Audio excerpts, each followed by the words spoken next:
ನಿಮಗೆ ಅವಾಗ cooking set ಅಂದರೆ ಅಡುಗೆ ಮಾಡೋಕ್ಕೆ ಪಾತ್ರೆಗಳನ್ನು ಸೆಟ್ ನಿಮ್ಗೆ ತೋರಿಸ್ತೆ. ಇವಾಗ ಸ್ಟವ್ ನಮಗೆ ಅಲ್ಲಿ ಹೋದಾಗ ಕುಕ್ ಮಾಡೋಕ್ಕೆ ಸ್ಟವ್ ಬೇಕಾಗುತ್ತೆ. ಒಂದು ಚಿಕ್ಕದಾಗಿ ಕಾಂಪ್ಯಾಕ್ಟ್ ಆಗಿರೋ ಒಂದು ಸ್ಟವ್ ಬರುತ್ತೆ. ಅದು ನಾನು ಇವತ್ತು ಆನ್ಲೈನಲ್ಲಿ ಆರ್ಡರ್ ಮಾಡಿದೆ, ಬಂದಿದೆ. ಅದನ್ನು ಅನ್ಬಾಕ್ಸ್ ಮಾಡಿ ನೋಡೋಣ. ಸೊ ಈ ಸ್ಟವಲ್ಲಿ ಏನೇನಿರುತ್ತೆ ಅಂದರೆ ಹೇಗೆ ಆನ್ ಮಾಡಬೇಕು ಅಂತ ಎಲ್ಲ ಡೀಟೇಲ್ಸ್ ಹೋಗಿರ್ತಾರೆ. ಅದು ಬಿಟ್ಟರೆ ಒಂದು ಸ್ಟವ್ ಇದೆ ನೋಡಿ. ಇದನ್ನ ಕೈಯಲ್ಲಿ ಇಟ್ಕೊಂಡ್ರೆ ಇಷ್ಟೇ, ಆಲ್ಮೋಸ್ಟ್ ಒಂದು ಕೈಯಲ್ಲಿ ಇಟ್ಕೊಂಡ್ರೆ ಒಂದು ಅಂಗೈ ಎಷ್ಟಿರುತ್ತೆ ಇದೊಂದು ಸ್ಟವ್.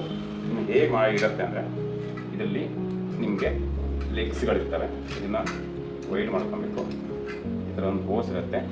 ನಿಮಗೆ ಹೆಚ್ಚಿನ ಪಕ್ಷ ನಿಮ್ಗೆ ಸಿಗೋದು ಡೈರೆಕ್ಟ್ ಕನೆಕ್ಟ್ ಆಗಿರೋಂಥ ಸ್ಟವ್ ಸಿಗುತ್ತೆ. ನಾನು ಹೋಸ್ ಇರೋದು ಏನು ತೊಗೊಂಡಿದ್ದೀನಿ ಅಂದರೆ ಏನೋ ಅಂದರೆ ಗೊತ್ತಿಲ್ಲದೇನೋ ಏನೋ ಒಂದು ಸತಿ ಆಕ್ಸಿಡೆಂಟಲಿ ನಾವೇನಾದ್ರು ಈ ಥರ ಡೈರೆಕ್ಟ್ ಕನೆಕ್ಟ್ ಆಗಿರೋದನ್ನ ಸಿಲಿಂಡ್ರು ಈ ಥರ ಬ್ಯೂಟನ್ ಗ್ಯಾಸ್ ಡೈರೆಕ್ಟ್ ಕನೆಕ್ಟ್ ಆಗಿರೋದು ತೊಗೊಂಡು ಏನಾದ್ರು ಮುರಿದೋಯ್ತು ಅಂದರೆ ಅದು ಕಂಪ್ಲೀಟಾಗಿ ಹಾಳಾಗುತ್ತೆ, ಮತ್ತು ಹೊಸದು ತೊಗೊಳಕ್ಕಾಗುತ್ತೆ. ನಾನೇನು ಯೋಚನೆ ಮಾಡ್ತಾ ಇದ್ದೀನಿ ಅಂದರೆ ಈ ಥರದ್ದು ಏನಾದ್ರು ಹೋಸ್ ಇರೋದಿದ್ರೆ ಜಸ್ಟ್ ಈ ಥರ ಹೊರಗಡೆ ಇರುತ್ತೆ ಇದು ಸಿಲಿಂಡರು, ಇದಕ್ಕೆ ಕನೆಕ್ಷನಲ್ಲಿ ನನಗೆ ಹೋಸ್ ಇರುತ್ತೆ.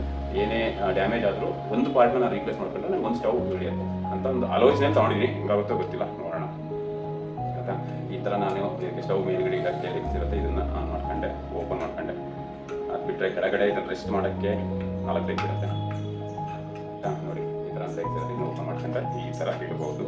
ಅದು ಬಿಟ್ಟರೆ ಇಲ್ಲಿ ಒಂದು ಲೈಟರ್ ಕೊಟ್ಟಿರ್ತಾನೆ. ಇಲ್ಲಿ ಇದೊಂದು ಪ್ರೆಸ್ ಮಾಡಿರೋ ಬಟನ್ ಇರುತ್ತೆ. ಇದನ್ನ ಪ್ರೆಸ್ ಮಾಡಿದರೆ ಇಲ್ಲಿ ನೋಡಿ ಕಿಡಿ ಬರುತ್ತೆ, ಸ್ಪಾರ್ಕ್ ಬರುತ್ತೆ. ಆಯಿತಾ, ಅದಾದಮೇಲೆ ಹೇಗೆ ಕನೆಕ್ಟ್ ಮಾಡೋದು, ಹೇಗೆ ಆನ್ ಮಾಡೋದು ಅಂತ ತೋರಿಸೋದಂದರೆ ಇದು ಬ್ಯೂಟೇನ್ ಗ್ಯಾಸ್ ಸಿಲಿಂಡರ್ ಅಂತೇಳಿ ಇದರಲ್ಲಿ ಬ್ಯೂಟೇನ್ ತುಂಬಿರ್ತಾರೆ. ಇದು ಆಲ್ಮೋಸ್ಟ್ ನಾವು ಆನ್ಲೈನಲ್ಲಿ ತೊಗೊಂಡಿರೋದಕ್ಕೆ ನಮಗೆ 250 ರೂಪಾಯಿಗೆ 2 ಸಿಕ್ಕಿದೆ.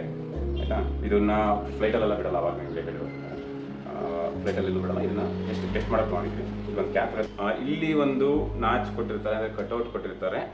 ಆಮೇಲೆ ಇಲ್ಲೂ ಅದೇ ಥರದ್ದೇ ಒಂದು ಪ್ಲೇಟ್ ಇರುತ್ತೆ.